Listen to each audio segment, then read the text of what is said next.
J'ai vécu une expérience de lecture assez intéressante lors de mon premier salon du livre dans le Var à Saint-Raphaël en tant qu'auteur. Et j'aimerais vous la partager dans cette vidéo. J'ai donc fait une sélection de 5 livres, 5 auteurs et autrices que j'ai rencontrés lors de ce salon du livre. Et je les ai lus et je vais vous dire ce que j'en ai pensé. Premier retour de lecture, Najat ou la survie de Rania Berada, édité aux éditions Belfond en début d'année. Elle est journaliste pour Brut, elle est née en 93. À Rabat, elle est franco-marocaine. L'histoire qu'elle était, c'est celle de Najat, qui vit à Oujda, une ville au Maroc, qu'elle s'est promise de quitter absolument. Elle supporte plus rien là-bas, elle rêve que d'une chose, l'Europe, l'Europe, l'Europe.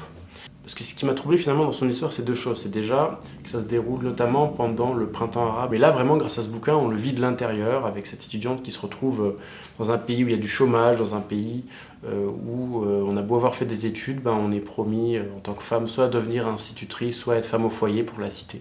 Deuxième lecture, Julien Freux, Ce qui est enfoui aux éditions Actes Sud, un polar cette fois. La particularité pour moi dans cette lecture, c'est que je l'ai lu avant de rencontrer l'auteur, lors justement d'une rencontre littéraire sur le salon, sur scène. Pourquoi est-ce qu'on nous a mis ensemble? Ça m'a un peu surpris au début, parce que lui c'est un polar, moi c'est plutôt de la littérature blanche. C'est qu'en fait, lui parle beaucoup d'adolescence, et surtout d'un monde étrange. Moi ça parle d'enfance, mais pas que, et aussi d'un monde étrange. Donc on nous a réunis pour débattre des enfants qui disparaissent vraiment d'une manière étrange. Ils réapparaissent sous une forme presque de momie. On ne comprend pas pourquoi. Et c'est finalement le capitaine Ernevin, qui est un papa qui élève sa fille tout seul avec amour, qui va essayer de démêler ça. L'influence, c'est clairement ça de Stephen King.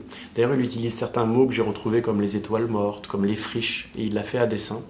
On a aussi un peu l'ambiance de Stranger Things avec cette bande d'adolescents qui vont eux aussi en parallèle de l'enquêteur essayer de trouver ce qui se passe dans cette ville et cette disparition d'enfants.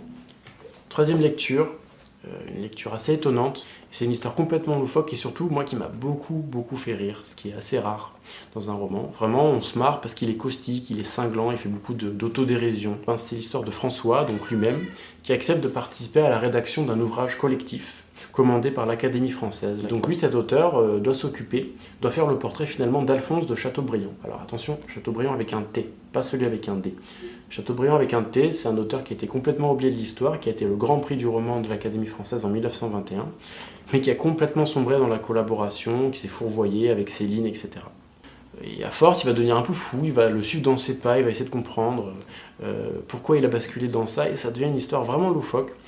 Quatrième lecture, Touche pas au Grisby salope, par Philippe Lombard. C'est une anthologie, un recueil d'expressions issues du cinéma français.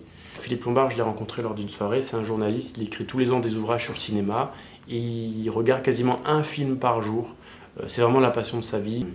Et donc dans ce livre, il regroupe plein d'expressions qui aujourd'hui sont rentrées dans le vocabulaire courant.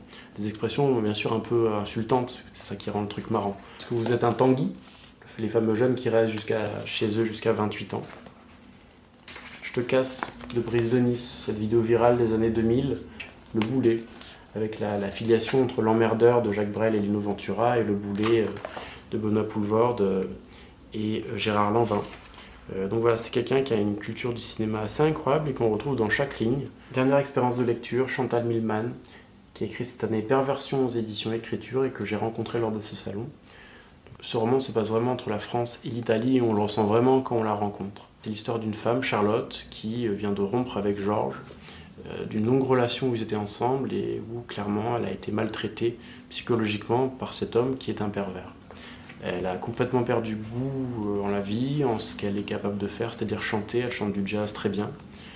Elle a perdu sa voix, donc elle décide de se lancer dans une psychanalyse où elle va essayer de comprendre comment finalement elle a accepté d'en arriver à s'oublier elle-même, à se sacrifier pour lui, pour un homme qui ne la méritait pas.